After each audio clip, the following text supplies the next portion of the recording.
Assalamualaikum warahmatullahi wabarakatuh.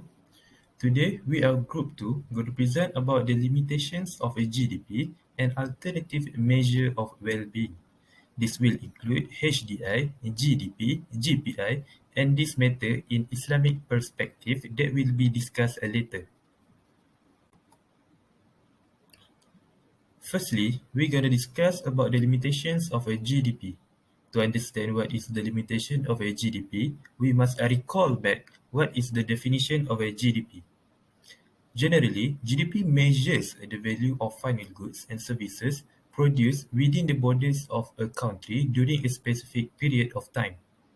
However, there are some shortcomings or factors that GDP cannot measure only by using specific data provided. That is the limitations of a GDP. One of the limitations of a GDP is non-market activities. What is meant by non-market activities is the certain productive activities that do not take place in any market. In other words, it refers to goods and services that are produced for private consumption and for which do not have any official record of production.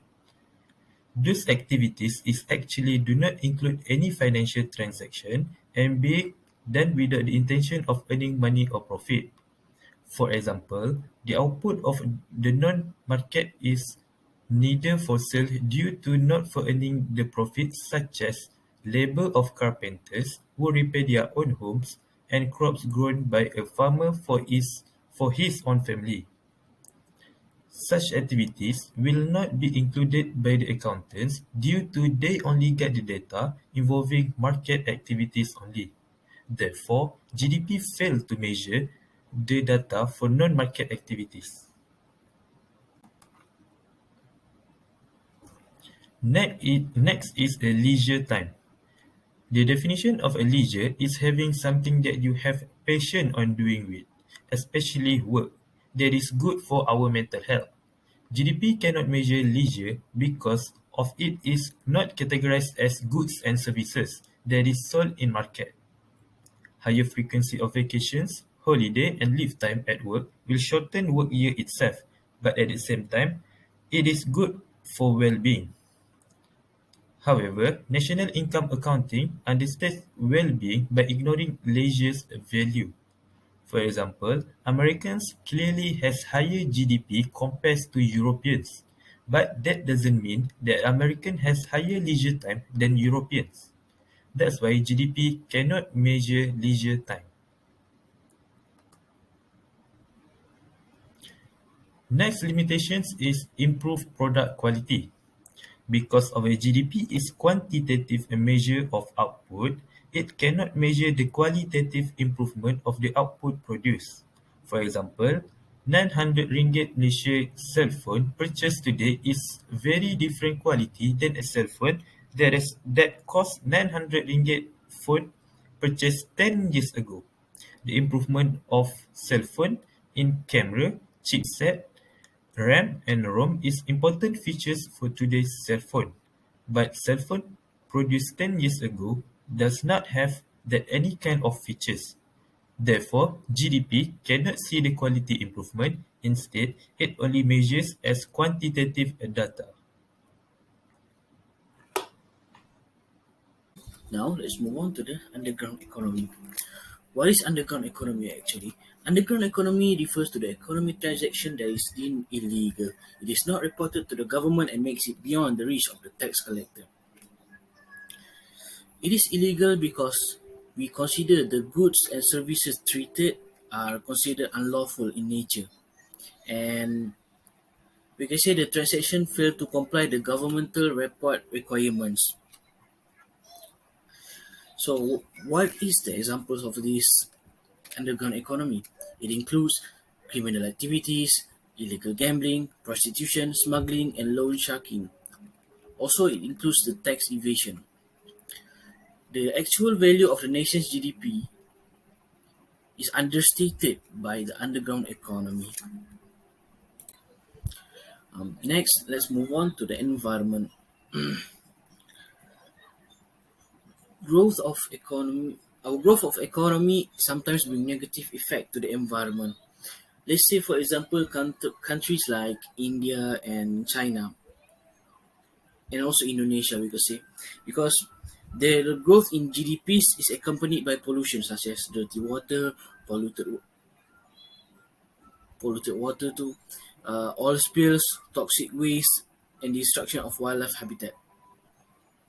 Why, you may ask? Because more GDP equals to more production. This will impose more cost to the society and the environment, and thus reducing our economic well-being. So we could say that GDP overstates our national well-being as the costs are not deducted from the total output. And as we can see here, see the economic burden. This is the examples of the economy, the pollution that comes from the economic burden. Next, let's talk about the composition and distribution of output. This is an important part about the society's well-being, but because we call it limitation, we can say the GDP doesn't tell us whether the production of goods and services is actually enriching or potentially harming the society. For example, equal weights are assigned to firearm and computer. Why? As long as they have the same weight. Also, GDP also reveal nothing about the distribution of the output. Does most of the output, nation output, go to the 10% of the household? No, we don't know. This topic, all of this actually brings a big difference in if we're talking about the society well-being. And lastly, we talk about non-economic sources of well-being. GDP cannot measure its total well-being of its country. There are other things that actually affect the well-being of a society other than raising the GDP, such as reduction of crime, and violence, peaceful relationship with other countries and one another, and other on. Better Life Index. This index allows you to compare well-being across countries based on 11 topics the OECD has identified as essential in the areas of material living condition and quality of life. The 11 topics are housing, jobs, work-life balance, income, health, safety, education, community, civic engagement, environment, and life satisfaction. More than revealing a quantitative analysis of quality of life across the globe, the data in the Better Life Index also reveals stories about the different environments, struggle, and accomplishment of individuals and communities around the world. In Australia, for example, the OECD Life Index revealed that nearly 14 of employees in Australia work long hours, which can affect other areas of well-being such as health and relationship. This has led to work-life balance as being indicated as the greatest concern in Australia, and therefore, in order to increase quality of life, focus must be placed on policies that support a more stable work-life balance. On a more general scale, the Better Life Index also reveals inequalities between people from different socioeconomic spheres, such as how inequalities in the well-being of adults often transform into inequalities for their children. Cross-national happiness. The Cross-National Happiness Index includes both areas of socioeconomic concerns such as living standard, health and education, and less traditional aspects of culture and psychological well-being. It is a holistic reflection of the general well-being of the Bhutanese population rather than a subjective psychological ranking of happiness alone. The phrase cross-national happiness was first coined by the fourth king of Bhutan, King Jigme Singh Wangchuck in 1972 when he declared cross-national happiness is more important than gross domestic product. The concept implies that sustainable development should take a holistic approach towards notion of progress and give equal importance to non-economic aspects of well-being. Construction of the GNH Index. The GNH Index includes 9 domains: psychological well-being, health, education, time use, cultural diversity and resilience, good governance, community vitality, ecological diversity and resilience, and living standards. The GNH index is decomposable by any demographic characteristic, meaning it can be broken down by population group, for example, to show the composition of GNH among men and among women, or by district and by dimension, for example, to show which group is lacking in education. The indicators and domains aim to emphasize different aspects of well-being and different ways of meeting underlying human needs. The GNH index is based on the Elkaya-Foster method of multidimensional measurement, which has been adapted for this purpose. It identifies four groups of people: unhappy, narrowly happy, extensively happy, and deeply happy. The analysis explores the happiness people enjoy already, then focuses on how policies can increase happiness and sufficiency among the unhappy and narrowly happy people. Thriving Places Index. The Thriving Places Index is a new way to look at the strengths and challenges of the place where you live. It shows whether the conditions are in place for people to thrive in a fair and sustainable way. The Thriving Place Index is designed to provide a robust reporting framework that shows the condition for well-being at a local level. It radically challenges the current paradigm that defines progress by purely economic and financial means. Instead of focusing on growing consumption and wealth for a few, the Thriving Places Index focuses on all the things that help people and places to do well.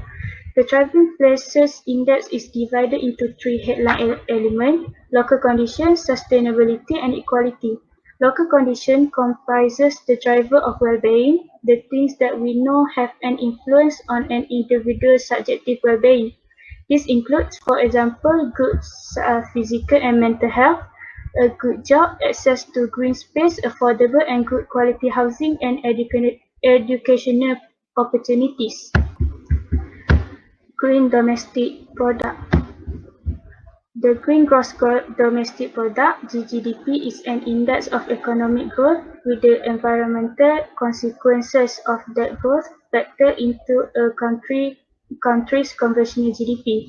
Green GDP monitors the loss of biodiversity and accounts for costs caused by climate change. Some environmental experts prefer physical indicators such as waste per capita or carbon dioxide emissions per year, which may be aggregated to indices such as the Sustainable Development Index. The motivation for creating a green GDP originates from the inherent limitations of GDP as an indicator of economic performance and social progress. GDP assesses gross output alone, without identifying the wealth and assets that underlie output. GDP does not account for significant or permanent depletion or replenishment of these assets. Ultimately, GDP has no capacity to identify whether the level of income generated into a country is sustainable. Natural capital is not considered as an economic asset in the gross domestic product. The companies and policymakers do not take into account the future benefits of this project when weighing their costs. Also, the positive externalities of forests, wetlands, and agriculture are not accounted for or are hidden. The need for more complete macroeconomic indicator is in line with the concept of sustainable development. Unfortunately, the concept of well-being is often used as a primary indicator of political and economic policy, and it is typically underused. What does it measure? Green GDP monitors the effect of the loss of biodiversity and the cost of climate change. Like other alternative indicators such as Sustainable Development Index or the Gini Progress Indicator, the Green GDP quantifies the cost of pollution, climate change, waste, and other factors likely to cause costly damages in the future. This is just another way to try to quantify and measure the monetary impact of the environmental damage caused by a country's economic growth. The idea is that while the economy might look like it's growing now, the damages caused by that growth will inevitably drag it downward in the future. The preciseness of the green GDP's measurement method is debatable, after all, since the future costs are not actually known. Those calculations are based on speculation, well-informed speculation, but still, what it really gives us is another way of looking at economic growth, putting it in perspective alongside its potential future economic consequences. Now I will continue this presentation with the topic is complementary measure of well-being. Without further ado, let's begin. First, HDI, the Human Development Index. The Human Development Index could be described as a statistic composite index of life expectancy, education, and per capita income indicators, which are used to rank countries into four tiers of human development. First, let's take a look at two countries' comparison of the largest variance in well-being are depend on country in which the country provides the citizen with opportunities. The high potential of well-being that the average person can achieve is determined by how good or how bad the quality of these opportunities are the main issue which identifying the opportunities that are measured globally applicable and most effective indicators of well-being. There are three human development index dimensions. First is life expectancy. Life expectancy is calculated by using the mortality rates for a specific group of people and finding the average age of death. Second is knowledge.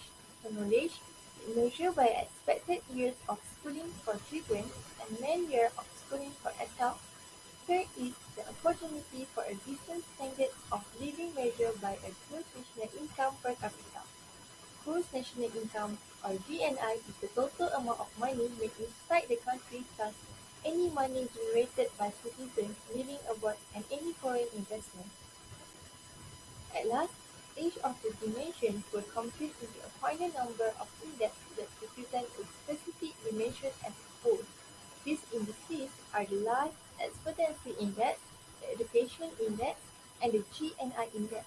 The indices are combined to calculate the total of HDI, which is expressed as a value between 0 to 1. Depending on HDI, countries can be ranked into categories very high, medium, and low.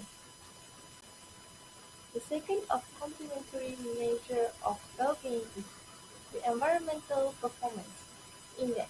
The Environmental Performance Index could be defined as a method of quantifying and numerically marking the environmental performance of a state policy. As you can see, here are top 8 ranking of countries based on Environment Performance Index.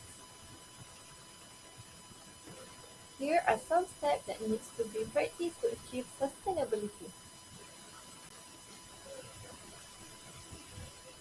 The third is the Happy Planet Index. Happy Planet Index represents to measure what matters are sustainable well-being for all.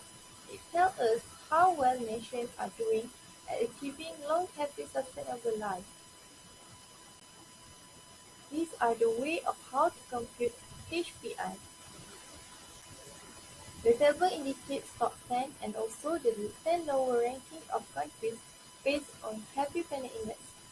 We use a traffic light system red, amber, and green to give a visual representation of how each country scores on average life expectancy, average experience, well-being, ecological footprint, and for the overall HPI score.